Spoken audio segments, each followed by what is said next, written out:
જેના સ્તોત્રને જ આપણે સર્વોત્તમ કહેતા હોઈએ. અન્ય કોઈ સ્તોત્રને સર્વોત્તમ નથી કહ્યા, પણ જે સર્વત્ર સર્વદા અને સર્વથી ઉત્તમ હોય એ જ સર્વોત્તમ હોય છે. ઘણા લોકો ઘણી જગ્યાએ ઉત્તમ હોય પણ બધે ઉત્તમ ના હોય. ઘણા લોકો ઘણા સમયે ઉત્તમ હોય પણ દરેક વખતે ઉત્તમ ના હોય. ઘણા લોકો ઉત્તમ હોય પણ સર્વથી ઉત્તમ ના હોય. પણ અમારા શ્રી વલ્લભ સર્વદા સર્વથી અને સર્વત્ર ઉત્તમ છે. એટલે સર્વોત્તમ કોઈ હોય તો શ્રી વલ્લભ છે. શ્રી ગુસાઈજી પ્રભુ ચરણે આપણને મહાપ્રભુજીનો પરિચય આપ્યો 3 સ્તોત્ર દ્વારા. સર્વોત્તમ સ્તોત્ર, વલ્લભાષ્ટક અને સપ્તશ્લોકી. સર્વોત્તમ સ્તોત્રમાં શ્રી મહાપ્રભુજીના નામનું વર્ણન, વલ્લભાષ્ટકમાં સ્વરૂપનું વર્ણન અને સપ્તશ્લોકીમાં ગુણનું વર્ણન કર્યું. અને આ 3 સ્તોત્ર દ્વારા શ્રી ગુસાઈજીએ શ્રી વલ્લભના સ્વરૂપનો પરિચય આપણને કરાવ્યો. ગઈકાલે જે આપણે દર્શન કરી રહ્યા હતા, રૂપમ તત ત્રિતયાત્મકમ પરમભિધેયમ સદા વલ્લભમ, સાક્ષાત પ્રભુ રૂપ, સ્વામીજી રૂપ, સાક્ષી રૂપ. અરે કથાના અંતમાં બીજા 2 સ્વરૂપની આપણે ચર્ચા કરી, અગ્નિ રૂપ અને સુધા રૂપ. આ સમસ્ત જે ભાવથી મહાપ્રભુજીને આરાધીએ છે, વંદીએ છે, સેવીએ છે, એ સમસ્ત ભાવોની આપણે યથકિંચિત ચર્ચા કરી. શ્રી વલ્લભનું સ્વરૂપ વલ્લભની કૃપા વગર જાણી શકાતું નથી. અને એમ પણ અલૌકિક તત્વોને જોવા માટે, સમજવા માટે સૌથી પહેલા આપણી લૌકિક આંખો અને લૌકિક બુદ્ધિને બાજુમાં મૂકી દેવી પડે. ભૌતિક બુદ્ધિએ ને ભૌતિક દ્રષ્ટિએ અલૌકિક ભગવત સ્વરૂપના દર્શન થઈ શકતા નથી.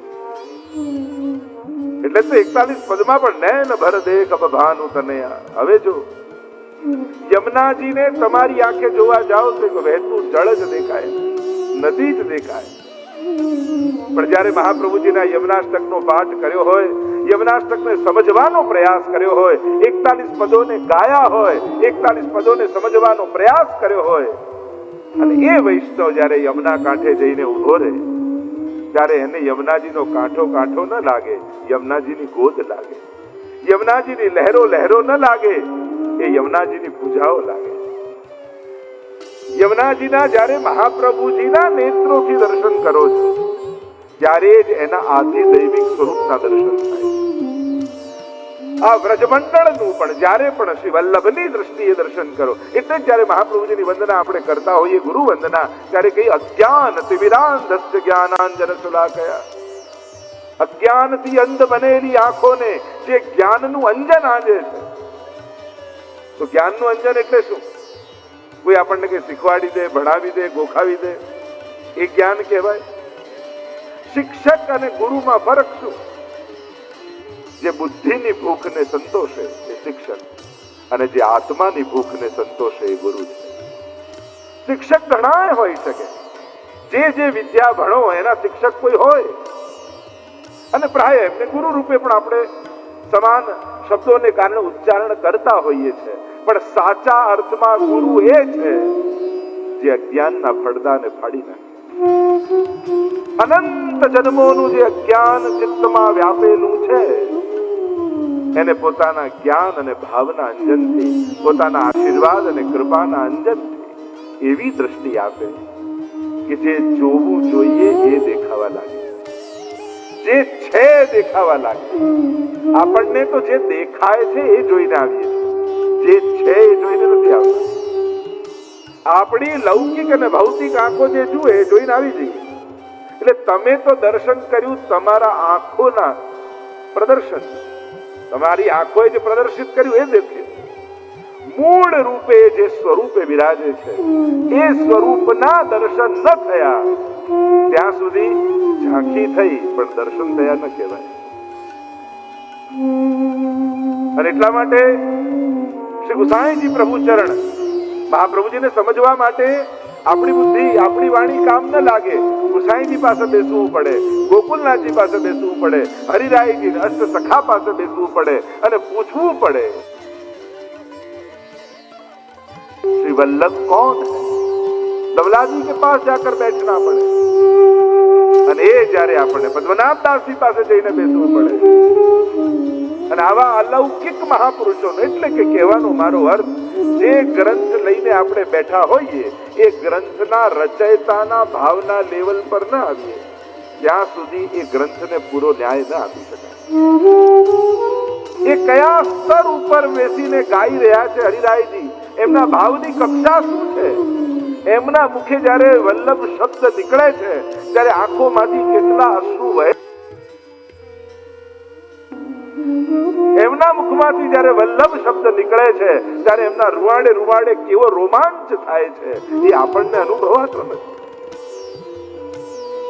આપણા મુખમાંથી નીકળેલું વલ્લભ અને શ્રી હરિરાયજીના મુખમાંથી નીકળેલા વલ્લભ માં તો ફરક। અને એટલે જ જ્યારે પણ અલૌકિક તત્વોને સમજવાનો પ્રયાસ કરવો હોય ત્યારે અલૌકિક મહાપુરુષોના આશ્રય અને એમની વાણી થકી જ દર્શન કરાય। કારણ કે આપણે આકારની ચર્ચા કરી શકીએ, સ્વરૂપનું દર્શન તો એ મહાપુરુષ જ કરાવી શકે। તો સર્વોત્તમ સ્તોત્રમાં નામ, કારણ કે જયારે ગુસાઈજી અલ્પાયુના છે, મહાપ્રભુજી લીલામાં પધારી ગયા છે અને હૃદયમાં એવો તાપ થયો ગુસાઈજીને, શ્રી મહાપ્રભુજીના આ અલૌકિક સ્વરૂપને કેમ જાણી શકે। આવ્યા માતૃચરણ પાસે, જગત ગુરુ શ્રી વલ્લભના સ્વરૂપને કેમ જાણી શકાય। પિતા રૂપે તો જોયા છે પણ એ કેવલ દેહના પિતા માત્ર નથી। ત્યારે કહ્યું દમલાજી પાસે જાઓ। દમલાજી પાસે આવીને ગુસાઈજી પૂછે અને દમલાજીએ કહ્યું, કારણ કે વાર્તા પ્રસંગમાં તો જ્યારે એવો પ્રસંગ આવે છે કે અડધી ગાદી દાબીને દમલાજી બિરાજતા અને ત્યારે મહાપ્રભુજી આવીને પ્રશ્ન કર્યો કે દમલા તું ગુસાઈજી को कहा करके जाने, શું કરીને જાણે કે આપના પુત્ર। ત્યારે મહાપ્રભુજીએ કહ્યું मेरो पुत्र नहीं मेरो ही स्वरूप है ऐसे जाने, એ મારું જ રૂપ। અને ત્યારથી દંડવત કરીને નીચે બેસતા। જ્યારે પ્રશ્ન કર્યો શ્રી વલ્લભના સ્વરૂપને કેમ જાણું, ગુસાઈજીને દમલાજીએ કહ્યું શ્રી વલ્લભ તો આપના હૃદયમાં વિરાજમાન છે, આપે તો કેવલ સ્મરણ કરવાનું। અને શ્રી ગુસાઈજી પ્રભુ ચરણને એવો વિપ્રયોગ પ્રગટ થયો શ્રી વલ્લભના દર્શનનો કે વિપ્રયોગ ધર્મી સ્વરૂપ ચિત્તમાં એ અવસ્થા પહોંચી ગઈ। અને જ્યારે એ અવસ્થા આવે ત્યારે એક જ ક્ષણે સર્વ લીલાઓના દર્શન થવા લાગ્યા।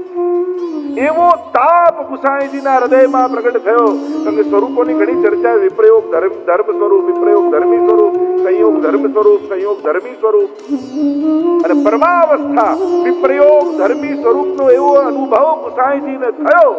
એક સાથે શ્રી વલ્લભની લીલાઓ પ્રગટ થવા લાગી અને એક એક સ્વરૂપના દર્શન થવા લાગ્યા। અને એ સ્વરૂપ દર્શન થતા જ ગુસાઈજીના મુખમાંથી નામો પ્રગટ થવા લાગ્યા। આનંદાય નમઃ, પરમાનંદાય નમઃ, શ્રી કૃષ્ણાય નમઃ। એક એક લીલાના દર્શન થતા થતા એક એક નામો ઉદ્ઘાટિત થવા લાગ્યા। અને આમ સર્વોત્તમ સ્તોત્રની રચના ગુસાઈજીએ રચ્યું નથી, ગુસાઈજીના હૃદયમાંથી પ્રગટ્યું છે।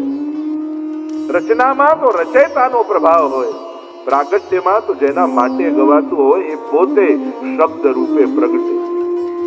એટલે સર્વોત્તમના એક એક નામ મહામંત્ર। હું તો મારો વ્યક્તિગત અનુભવ કહું, સર્વોત્તમ માટે મને અતિશય પ્રીતિ અને એના એક એક નામનો અનુભવ કર્યો છે। વૈષ્ણવો ખાસ તમને કહીશ, ગળામાં જો મહાપ્રભુજીની કંઠી હોય તો સર્વોત્તમ સ્તોત્રનો પાઠ અવશ્ય કરજો। કઈ નહીં તો રોજ એક નામ, તમે બધા જ નામ કદાચ ન બોલી શકો, રોજ એક નામ લઈ લો અને આખો દિવસ એને જપ્યા કરો। આનંદાય નમઃ, આનંદાય નમઃ 11 વાર બોલો। બીજા દિવસે પરમાનંદાય નમઃ, પરમાનંદાય 108 દિવસ શ્રી વલ્લભનું સ્મરણ રહેશે। એક એક નામથી શરૂ કરો। પણ સર્વોત્તમ સ્તોત્રમાં જે તાકાત છે, જો હૃદયમાં પુષ્ટિ ભક્તિ ખીલવવી હોય, પ્રગટાવવી હોય તો સર્વોત્તમ સ્તોત્રથી પ્રભાવી બીજો કોઈ સ્તોત્ર નથી। બીજું વલ્લભાષ્ટકના સ્વરૂપનો પરિચય, અને સપ્તશ્લોકીમાં ગુણનું દર્શન કરાવે. 7 શ્લોકમાં 6 ધર્મ અને 7મું ધર્મી. તો ઘણી બધી ચર્ચાઓ. તો જે કહું છું, શ્રી વલ્લભ સાખીનું જ્યારે રસદર્શન આપણે કરી રહ્યા છીએ, ત્યારે હરિરાયજીની અવસ્થામાં જ્યારે જઈએ અને એ અવસ્થાને સ્પર્શ કરી જ્યારે એક એક સાખી ગાઈએ, તો એ વલ્લભ સાખીના શ્રોતા સ્વયં વલ્લભ બની જતા હોય.